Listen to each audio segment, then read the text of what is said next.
So as you probably know by now, Serenity Shield recently got hacked in their main deployer wallet. They lost about 7 million SERSH tokens to the same hackers behind the OKX DEX hack in December. And so in an effort to better safeguard users, Serenity took the token offline and created a new BEP20 token contract and more to enhance security. Today, we're going to be hearing directly from the leadership of Serenity Shield to learn about their response to this situation and what they're doing over the next few months in order to get things back to normal.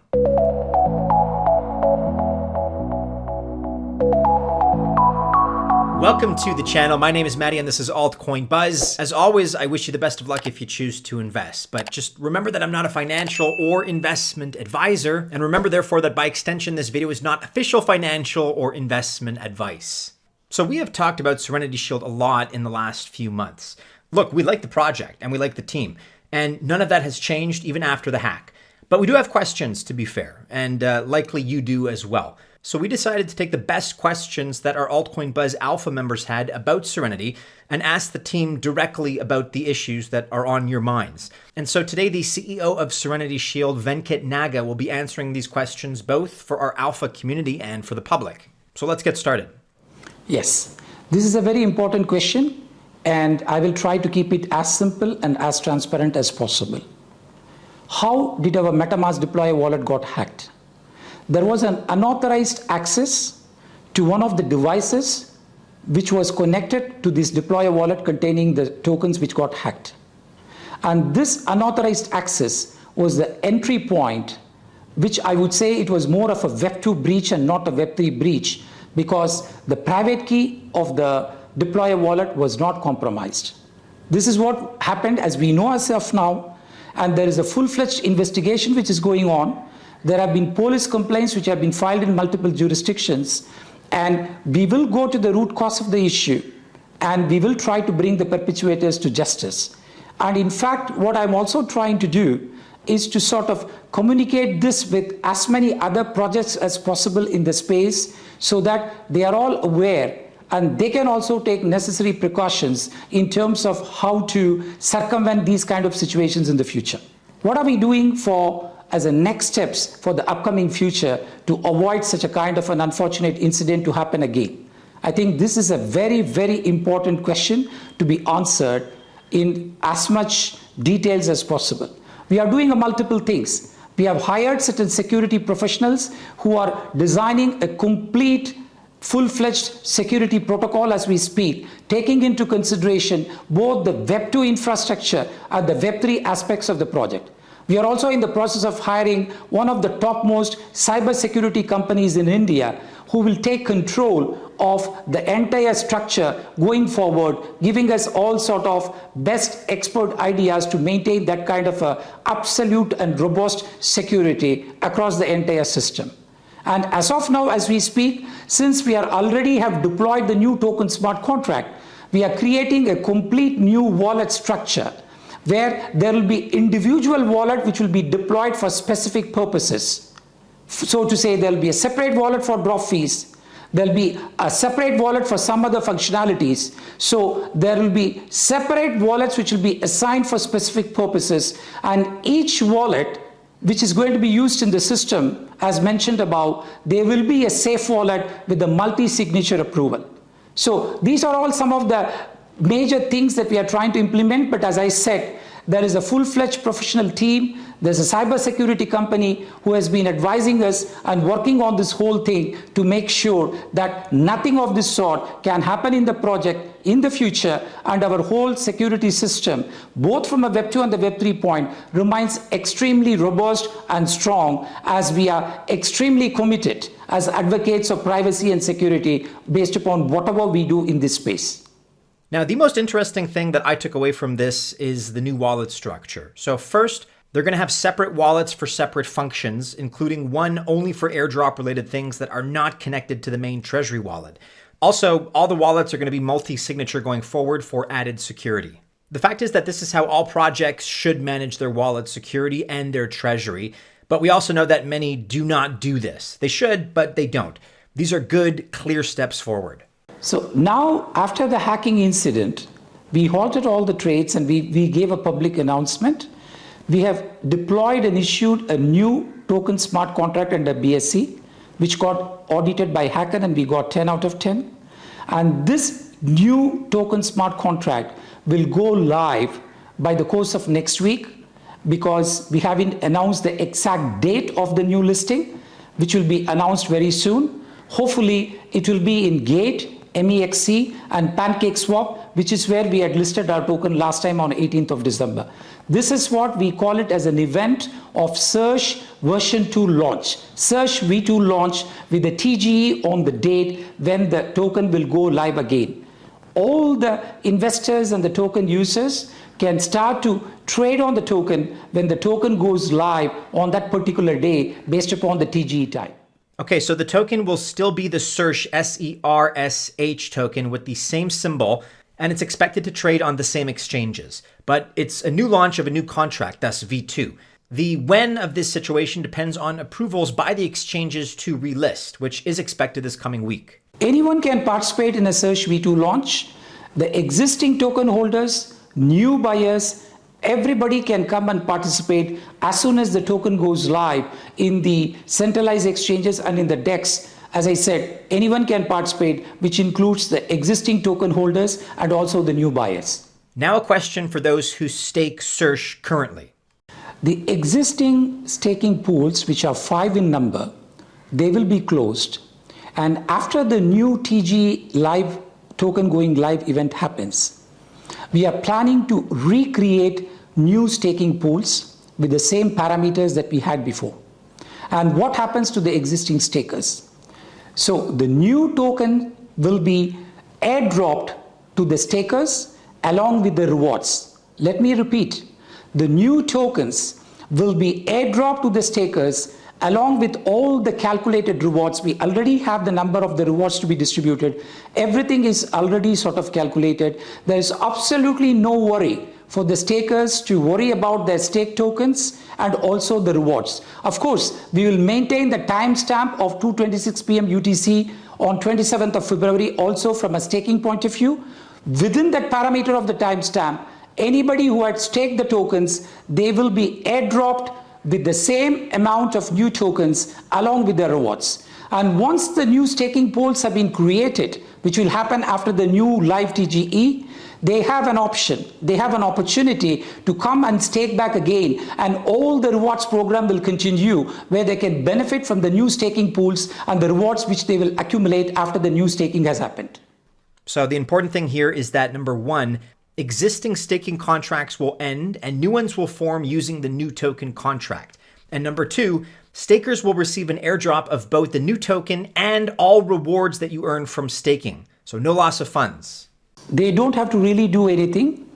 We are talking to the centralized exchanges to do a token swap from the old token to the new token as per the total SERSH holdings that they have. So when we do the token swap with the centralized exchanges, the individual users will automatically get a swap of the new token against their old tokens. So to put it in a simple terms, the centralized exchange holders of SERSH do not have to do anything. We will do a token swap with the SEXs and they will do the needful for their individual users. Every program which we had will be restored, whether it is an IDO or a KOL or a learn to earn or a giveaway campaign. Every program and every campaign that we had done before will all be redone based upon the timestamp of what I said of 2:26 p.m. UTC on 27th of February. So nobody have to worry because all the programs will be restored. In terms of any compensation, as we speak, we do not have any specific program, but what we are trying to really do is to set the right price of 51 cents, which was the price at the time of the timestamp, so that we give a good amount of opportunity for new users to come and buy, and also for the existing users to take the benefit with all the marketing campaign that we do, that the token prices should bounce back to more than what it was before. So all the old token holders will also benefit from the price bounce when we are going to go live again. All programs will be restored, so that's easy. No compensation, but some thought into the reissue price, as Venkat explained here. And here's a follow-up question to the staking issue. Yes, since we are in the midst of doing many things at the same time, we wanted to handle the part of the staking after the new live event. So new staking pools will be created As I explained before, the old staking tokens will be swapped by the new tokens, and they'll be airdropped to the stakeholders along with the rewards, and they will have an opportunity to come and stake back in the new pools which will be created after the new live TG event has happened. I believe this is a very, very important question, and I will take some time to explain this. Basically, the hacking incident happened, but that doesn't change the fundamentals of the project. We have been working on the product. We are a product to first company. We have announced a roadmap which has many, many features, and all these roadmaps are going to be delivered as per what we had committed. And then the use case, the mass adoption, everything is going to happen in the coming months before the end of this year to a very great extent. Having said that, since the fundamentals of the project is going to be preserved and it is going to be maintained, the deflationary nature of the token has not changed, meaning to say when the user adoption increases, they will keep buying more and more tokens from the market for the subscription fees. So fundamentally, the SERSH demand, as the product adoption increases, demand keeps increasing, supply keeps reducing, which will proportionately keep increasing the price of the SERSH token, which is where we have created a deflationary token model. All those fundamentals have not changed. In fact, they are as intact and as strong as ever. That's the first point. And the second point is what we have done on a very meticulous manner. We have tried to come up with all the parameters to make sure that the circulating supply of the token has been preserved to a great extent as much as possible. And also the market cap has been preserved in line with these adjusted circulating supply, so that there is quite a balance, so that this hacking incident has not affected the market cap, the circulating supply to an extent that there will be a huge price drop or a sell-off pressure.